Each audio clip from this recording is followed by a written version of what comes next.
Blood is thicker than water, a saying as old as time. Usually, the expression people use to say that familial bonds are the strongest ones you'll ever have going through life. It can be true, but for me, it ultimately depends on the kind of relationship and bonds we share with one another. Your family may be there for you, but not all families are tied by blood, and that's okay. Truthfully, I don't have much of a family outside of my immediate family. I was always the type of kid that would get jealous hearing from other kids at school talk about how close they were with their cousins, that they would hang out and do stuff together at home or even in school. I know in reality that I should be grateful that I still have my mom, dad, and siblings, where a good number of people in the world don't have anything close to that. So I don't mean to be selfish when I say this, but I always had a longing for that kind of relationship growing up. Sometimes I still do, and it bothers me. But I've learned to live on and continue through life with the people I have come to know and love. I've come to learn that I've made so many lifelong friendships with people. I have people who care and wish the best for me. These are the people I call my family. And I'm still young, but I wouldn't have become the person I am today without the people most important to me. The people that were strangers, who became friends, and ultimately the ones who I now consider my family.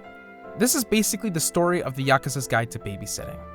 I really took a shine to it because of what the main theme means to me as an individual. Despite whatever issue may arise, I struggle with the desire to attain familial bonds. I wanted to be acknowledged and loved, feel like I mattered to someone who is my family by blood. Not for what I have done, but just me being me. Yakuza's Guide to Babysitting spoke to me on a level that I still cannot understand, as it truly shows and cares about the relationship that the two main characters foster and how much it truly changes them for the better. At its core, it's about a cocky and troublemaking Yakuza named Toru Kirishima, who is now tasked with watching over his boss's young daughter, Yaika Sakuragi. At first, this job was sudden and was a bit odd for Toru to take care of. He's known as the Demon of Sakuragi, so he isn't known for his kind or caring nature. He's aggressive, cruel, and completely heartless. Meanwhile, Yaika is a very quiet and seemingly reserved child that keeps to herself.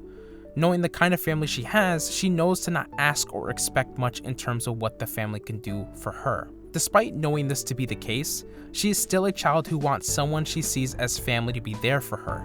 She wants to be selfish but knows that she can't be, and it ultimately eats her up inside.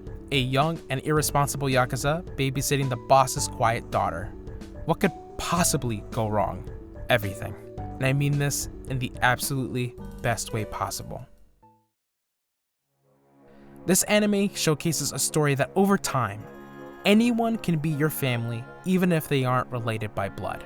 Truly, one of my favorite things about this show is how dynamic and natural the relationship they have feels. It could take a lot of self-reflection, allowing someone new to enter your space and learning to lean on them to truly grow into someone capable of caring for one another. Toru's character arc feels natural in the sense that he self-reflects on himself a lot as a person and the relationships he has, which now includes Yaika into his world. As the series progresses, he begins to think more beyond himself. As he goes out on trips to handle Yakuza business, he finds himself wondering if Yaika is sleeping well or if she's okay. When they hang out together and he is asked a bunch of questions by her, he reflects and thinks about his own familial bonds and even the relationship he has with his boss, his wife, their sister, and a former Yakuza that is now out of that life with a family of his own. There's more to it than this, but this captures the essence of how it only takes a single person to make an impact, to cause a want or need of growth, to become bigger and better. Toru is very much a dynamic character in that sense, and we see him change throughout the course of the season into a different person who now thinks back and cherishes the small things. Yaika is very similar to Toru in that way, as she reflects back on her feelings, desires, and who she is. This allows her to actively include Toru as part of her family as she begins to open up more about herself since he advocates for her to express herself. Her upbringing isn't easy due to the nature of her family's business, so she learns to not ask for much. Although she still has wishes, she doesn't bother asking her dad or her aunt. Instead, she chooses to remain silent and, in a sense, suffering alone. Thanks to Toru being a new and active addition to her life, she begins to see him as someone who she can count on and choose to share her desires with, as Toru will do his best to make sure she gets her wish granted. Over time, you see Yaika's curiosity towards Toru increase. Even when she is spending time with him, she constantly questions him and probes to find out his likes, his dislikes, and what he likes to do, his habits, etc. When someone comes into your life and you want them to be an active part of it, it's important to discover what their likes and dislikes are and ultimately what brings them happiness. Especially with Yaika being so young, she has this adorable wonder on how she goes about talking with Toru. This is her way of accepting him and acknowledging Kirishima as someone she cares about and sees as family. Chosen family, or found family, is very much what is Yaika's and Toru's relationship. The way that they choose to accept each other feels so interesting and genuine to me. Even though they've interacted with each other before, the degree of these interactions evolve after their lives intersect. Toru has to work around Yaika to make sure she isn't put in danger, but also to not witness anything bad that he is up to. Whether with rival gangs, friends, or strangers, he still acts his aloof and crazy self. But Yaika is at the forefront of it all. He's very protective of her innocence and her well-being, and is portrayed so well throughout the series. Meanwhile, Yaika sees Toru as a support member, a wish granter in a sense, and someone purely special to her. At first, she was hesitant to have someone else come into her world, but then she gradually sees if he wants to spend time with her.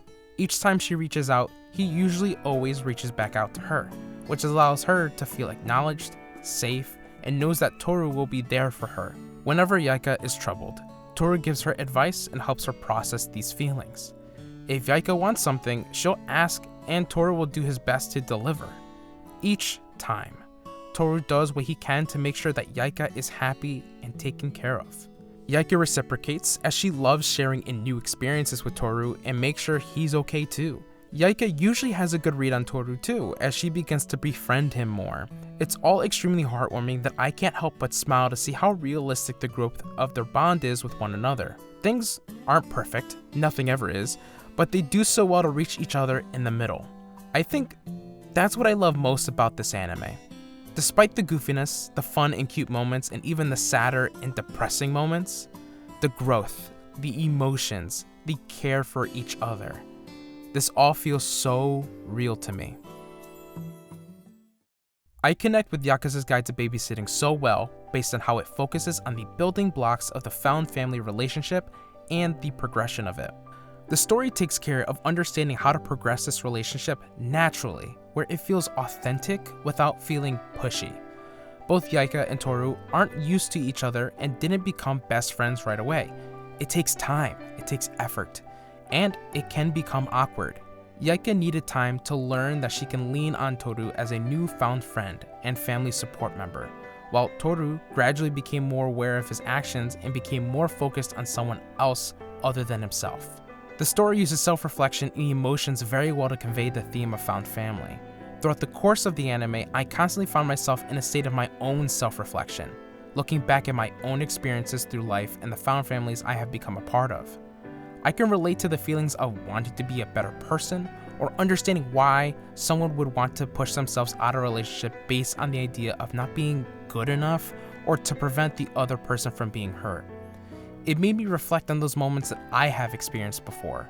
Those very connections prove how well this found family that Yaika and Toru have are so close to reality. I can personally connect myself on both sides of this growing found family bond. Another thing I found realistic about the theme of found family and bonds is that it passes through the rest of the cast outside of the main duo. Minor characters make an appearance and have established relationships with Toru, but they also very much want in on being counted on by Yaika. Kei Sugihara, a friend and fellow gang member to Toru, wants Yaika to count on him as well and to see him the same way she does Toru. It's infectious, and since it also spreads to other Yakuza members wanting to have the same connection, even though that will be hard to achieve since they don't spend as much time with Yaika as Toru does. However, it feels so natural and charming since it doesn't matter what kind of person you are in this world. Everyone craves bonds with other people. It's a human instinct. So it feels that much more real to see everyone wanting to get more tight as they see Yaika's and Toru's familial bond grow. As each day moves on, Yaika's family and world grows bigger day by day, and she'll have that much more support as they carry on. So now, after going over the idea of familial bonds and found family within this anime, it utterly trumps the idea of saying blood is thicker than water. It has a bad stigma for a reason. There's simply no emotion behind it at all. It's simply just used as a way to guilt trip others into continuing to uphold familial bonds despite the negativity that surrounds them. I bet many of you experience this, myself included. Keeping bonds of any kind should not be something forced and shouldn't be anything that causes a negative toll on someone or anyone. The idea of having to maintain a relationship solely due to the fact that you're blood related is simply horrendous to me. This alludes to expectations that could cause more damage to that relationship. The expectation that they care about your well-being, the expectation that they will be there for you in your most trying times and your most successful ones, the expectation that they will always keep in touch, and the expectation that they will love you for you and love you unconditionally. And every single time, these expectations aren't met, leaving you feeling broken and unloved, thinking you are unfit for love and thinking you are the cause of everything that is going wrong. These are the types of things that can go through one's mind simply because of keeping a negative family relationship. It isn't worth it. And there's usually a follow-up with this. When you are at your worst, all you will have is family. And that's complete bull. All lies. I've forged many family lifelong relationships throughout seemingly the most silliest of ways. Used someone else's Minecraft account as a teenager and joined a server with people I still keep in touch with to this day. Pointing out someone's ringtones being songs from Persona 4 Golden and One Piece. Joined a competitive Pokemon Showdown League and lost horrendously. Lifelong friendships can blossom from literally anything. Either it will be thrust upon you randomly, or it is something you may need to find. Like Toru, he continued to live his life on loop until Yaika was thrust upon him as a new responsibility. Despite not being ready or knowing what to do as a caretaker, he stepped up, and that job became the best thing to happen to both him and Yaika. Although they aren't family by blood, that doesn't matter, as they found family in one another and are there for each other to make their lives shine brighter and better than ever before. I very much am looking forward to what's in store with these two as their bond grows. Life isn't easy, but they'll be there for each other, and I cannot wait to read more about it, since we aren't getting a second season for some time, which I would absolutely love.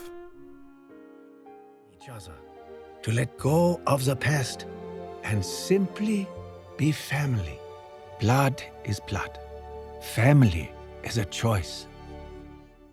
If you stuck around for this long, thank you for watching my video. And if you haven't already, please check out the Yakuza's Guide to Babysitting, as it is a spectacular work that very much deserves any love it can get.